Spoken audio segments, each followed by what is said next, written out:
CCTV का रहस्य। रात के ठीक 12:07 हुए थे। पूरे शहर में तेज बारिश हो रही थी। हर सड़क सुनसान थी, लेकिन शहर के सबसे पुराने शॉपिंग कॉम्प्लेक्स में एक आदमी जाग रहा था। उसका नाम था राघव। राघव पिछले 6 महीनों से उसी बिल्डिंग में नाइट सिक्योरिटी गार्ड की नौकरी कर रहा था। उसकी ड्यूटी रात 8 बजे से सुबह 6 बजे तक रहती थी। उसका काम सिर्फ कंट्रोल रूम में बैठकर सीसीटीवी कैमरों पर नजर रखना था। लोग कहते थे कि यह नौकरी बहुत आसान है, लेकिन उन्हें नहीं पता था कि इस बिल्डिंग के बारे में एक ऐसा राज्य था जिसे सुनकर लोग रात में उसका नाम लेने से भी डरते थे। करीब 10 साल पहले इसी बिल्डिंग की 5वीं मंजिल से एक महिला ने छलांग लगा दी थी। उसकी मौत वहीं हो गई थी। उसके बाद से 5वीं मंजिल हमेशा के लिए बंद कर दी गई। कोई वहां नहीं जाता, कोई वहां दुकान नहीं खोलता। बिल्डिंग के मालिक ने उस फ्लोर की बिजली तक कटवा दी। राघव इन कहानियों पर कभी विश्वास नहीं करता था। उसे लगता था कि लोग बस अफवाहें फैलाते हैं। लेकिन उस रात कुछ ऐसा होने वाला था जो उसकी पूरी जिंदगी बदल देने वाला था। रात के 1:18 राघव कॉफी पीते हुए सीसीटीवी स्क्रीन देख रहा था।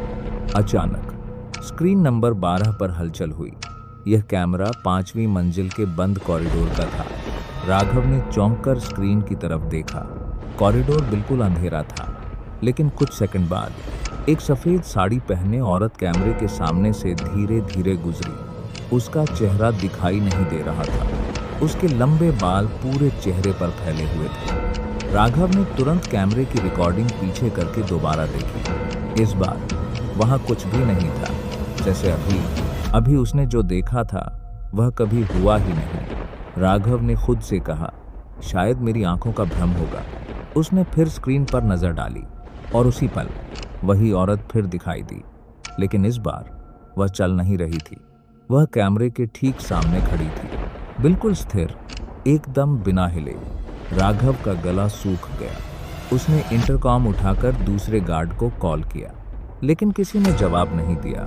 तभी स्क्रीन अपने आप झिलमिलाने लगी। 1 सेकंड, 2 सेकंड, 3 सेकंड, और फिर स्क्रीन पर सिर्फ एक चेहरा दिखाई दिया, बहुत पास से, इतना पास कि उसकी आंखें पूरे मॉनिटर पर फैल गई थी। लेकिन सबसे डरावनी बात यह थी, उसकी दोनों आंखें पूरी तरह सफेद थीं और होंठ धीरे धीरे हिल रहे थे, जैसे वह कुछ बोल रही हो, लेकिन आवाज नहीं आ रही थी।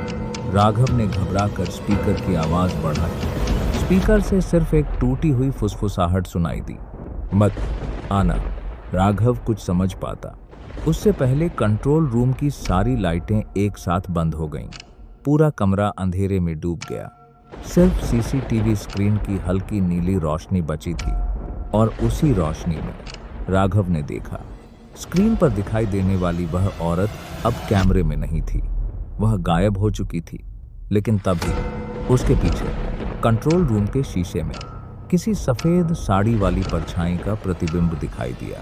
राघव ने धीरे धीरे मुड़कर पीछे देखने की हिम्मत की, और वहीं कहानी का असली डर शुरू हुआ।